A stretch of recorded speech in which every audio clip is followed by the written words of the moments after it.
I bought this kit for $14 from a small business. There are about 90 secret book kits to choose from, and I'm making the Sailboat today. The kit is a 1/12 scale book with a secret room inside. This is my favorite Dollhouse Miniature kit I've ever assembled, so let's get started. There are two components for the structure of the kit, which is the book and the miniature room. We'll get started by assembling the book portion of the kit that the small room slides into. Laser cut pieces have a small tab holding them to the sheet so they don't fall into the machine, so I'm going around and cutting those tabs. I made sure to put this little tiny piece aside so I don't lose it. Then I sanded off the tiny burr that's left behind. It only takes a couple light passes on an emery board. I did the same for each piece before assembly. The pieces are clearly marked, which makes assembly easy. I'm starting with the piece marked Book Center. The sides of the book have a tab on the top and the bottom, and they fit very nicely into the book center. Every piece in this kit was cut perfectly, and they all went together very easily. I added the other bookend in the same way.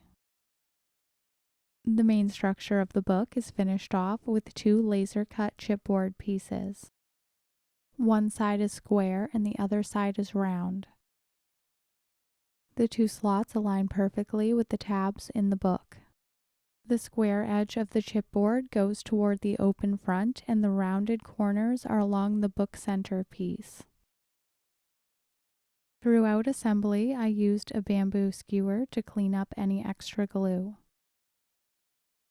I attached the other book cover in the same way, making sure the square edge was toward the opening and the rounded edge toward the back book center piece. Just like that, the book structure is complete, and now we need to make the secret room that slides into the book. The room is made up of these 5 pieces. The pieces are cut in such a way that it makes it really easy to ensure you assemble them correctly. I attached each shorter end to the longest piece of the box with both of the tabs facing the same direction.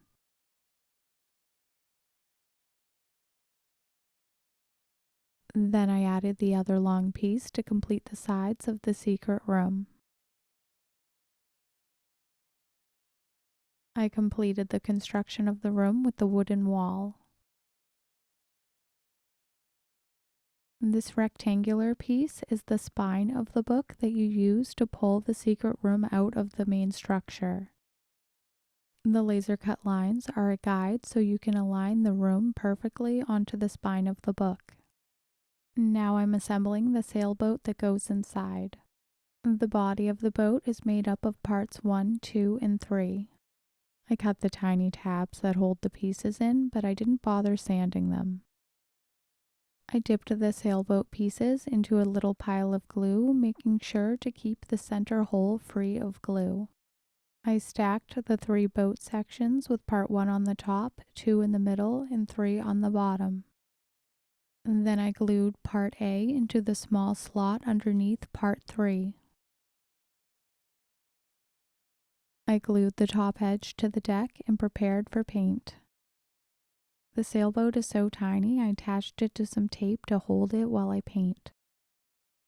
I started with a base coat of burnt sienna. While the paint was still wet, I added some red. The boat is so small you can barely see the layers from the 3 pieces, but if you wanted to be extra tenacious, you could fill the gaps or sand it to make your ship perfectly smooth. You can also paint the top edge a completely different color and assemble it after painting. I'll add more detail to the sailboat after it's dry, but for now I'm painting the sail white. I did 2 coats. Does anyone else put extra paint back in the tube? I finished the sail with some ivory paint at the bottom. Once the boat dried, I used a black marker to add some detail around the top edge.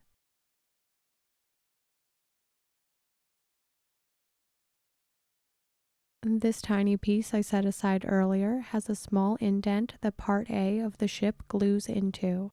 It's a stand so the boat can sit on the bookcase.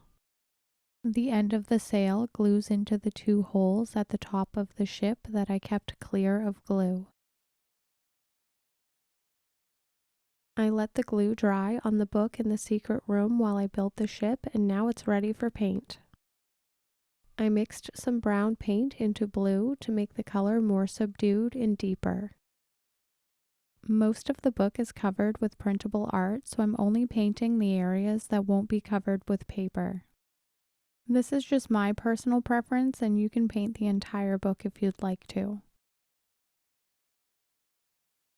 This large flat section is the spine of the book, and it will be covered by art as well, but it's easier to just cover this entire area with paint. The inside of this box holds the room, and there's printable wallpaper and flooring, so I'm not painting the inside. I'm just painting the outside and the edges that will be exposed. The paint raised the grain of the wood on the back side of the secret room, so I sanded it flat to make sure the room slides in and out easily.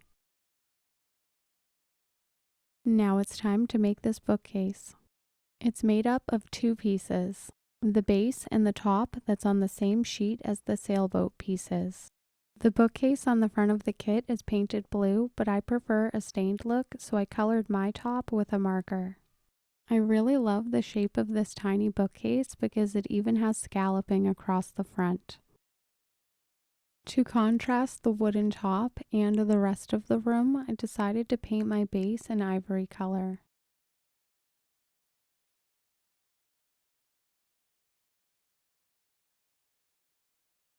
I added shadow and dimension with shaved chalk pastels.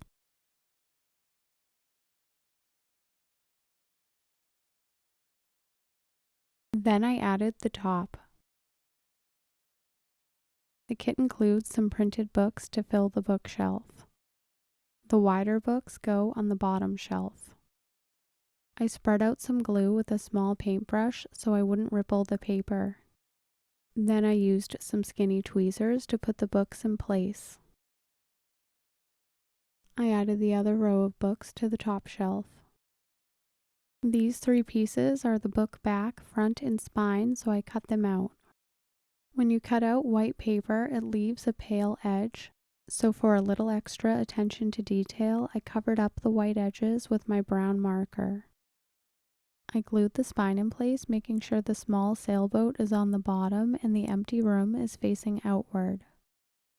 I used a glue stick to attach the pieces of paper to my miniature book, but you can also use white glue. Just make sure you spread it thinly to reduce the risk of rippling. The back says a teeny weeny book by RBM, which stands for Robin Betterly Miniatures. There are printed pages that go along the front of the book, so I cut those out next. The printed portion is the perfect size to fit into the space, so I made sure to cut right along the edge. I used my brown marker on the longest side of each of the page edges. First, I glued the page edges on the top and the bottom, and I folded over the extra and glued it down. I made sure to line up the pattern of the page edges on all three pieces so they would look continuous. I used this wide brown line as my guide for lining up the page edges. I glued in the largest piece last to cover up the two folded over ends on the top and the bottom. I used a little bit of chalk pastels to add age and dimension to the walls. I started with the brush on the plain paper and only went around the very edges of the printed wallpaper so I wouldn't overdo it. Then very carefully I cut right up against the printed edge of the paper. I used my glue stick to apply my wallpaper, and I made sure to get the glue onto the corners as well. I applied the back piece of wallpaper first, and I used a bamboo skewer to push the paper onto the wall. When I attached the side pieces of wallpaper, I made sure the border aligns at the top. A small printed wooden floor is included, and I used a little bit of chalk pastels around the edge of that as well. And then I cut out the wooden floor and used it as a guide to cut out a small piece of white paper that will go on the ceiling. The floor and the ceiling are the same size, so this works well, but you can also paint the ceiling before installing your wallpaper. The kit includes tiny art to hang on the wall behind the bookcase, so I cut that out next. I glued the art pretty high on the wall and left a gap in between so it won't be covered up too much by the sailboat. I want my paintings to look like they have glass on the front, so I added some shine with Dimensional Magic from Mod Podge. You could also add Scotch tape to the art before you cut it out to add shine. Then I added matte Mod Podge to the cover to make it shiny as well. For future book kits, I'll use packing tape before I cut it out since the Mod Podge leaves lines. I finished off the bookshelf by gluing the tiny boat to the top. Then I added glue to the back and glued the bookshelf in place. I put a link in the description so you can check out the other secret books that are available. I have a Halloween secret book, so I'll be assembling that one in October. As always, thank you so much for watching, and make sure you check out some of my other videos.